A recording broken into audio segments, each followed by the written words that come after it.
This will contain spoilers for Kengan Ashura. If you want to read or watch this series, do that and then come back to this video. For some reason, martial arts manga have been getting toned down adaptations recently, namely Baki and Kengan. In a previous video, I already mentioned my issues with the Son of Ogre adaptation, and how they removed significant character development for Yujiro out of that fight. I honestly expected the final arc to be turned into its own movie.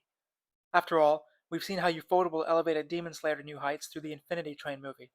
I hoped that the people behind Baki would do the same for the most significant moment in the entire series. Something similar was done to Kengan Ashura. Instead of giving it its own 2D animation, Netflix killed what could have been a huge series by turning it into 3D.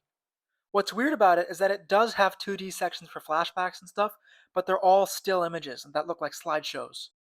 The CGI isn't terrible and does convey the speed and power, as well as the constant complex movement seen in the manga, but it originally didn't look that good.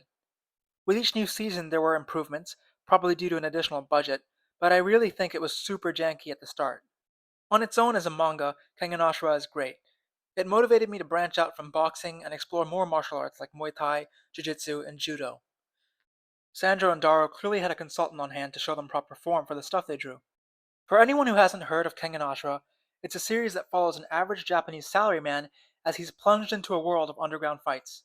Employers that run mega corporations hire fighters and essentially host duels for money and rights to each other's companies. Kengan's fights use clear motion lines, making it very easy for readers to see exactly what each combatant is doing. I actually loved early Kengan's rough, raw art style more than the finalized one that the anime used. It also featured more realistic physiques, and made the first few fights feel a lot more grounded. I don't mind the CGI that much, because like I said, it really cleans itself up later on. I do hate the fact that, like with Baki, Netflix decided to remove or at least rush past the second most important part of the series. This is what makes Kengan stand out from its contemporaries: the interactions between the fighters and their managers. Unlike what you might expect when going into the manga, almost every contestant has an established relationship with their employer. Some of them are actually great friends with each other. For example, Takeshi Wakatsuki, the wild tiger, sees his employer Furumi Heihachi as a father figure, because Furumi had a significant part in raising him and teaching him to use his superhuman strength to his advantage in fights. The core of Kengan Ashura is the development of the relationship between its dual protagonists, salaryman Yamashita Kazuo and fighter Tokita Oma.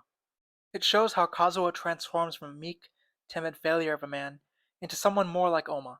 He takes on aspects of the fighter that help him save his own life, and in a way, Kazuo does the same for Oma, transforming him from a loner with a short fuse into a much more social individual capable of accepting others. The fighters themselves also form deep friendships that carry over into the sequel series, Kengan Omega. My favorite example of this is pro wrestler Sekibayashi Jun befriending Haruo and encouraging Haruo to start wrestling for the sake of self-improvement. Thankfully, Netflix still focuses on the relationship between Kazuo and Oma, because if they remove that from the series, there'd basically be no story at all. The smaller moments between side characters, though, are taken out for no apparent reason. What's worse is that the order of events is switched around a bit. That makes it confusing for manga readers who, in any other anime, would be generating hype for anime onlys. What the anime omits makes it clear that everyone goes through a similar journey as our protagonists. Fighters and managers all change for the better as the tournament reaches its end. The anime being CGI also changes the impact of some attacks, in my opinion. Some of them it gets perfect, but with others, the line work and the black and white scheme work so perfectly that trying to force it to match the rest of the show takes away from the impact it had in the manga. Also, I really wish they'd stop adding text to the special moves in the anime. It just doesn't work in my opinion, and takes away from what's supposed to be the manga in motion.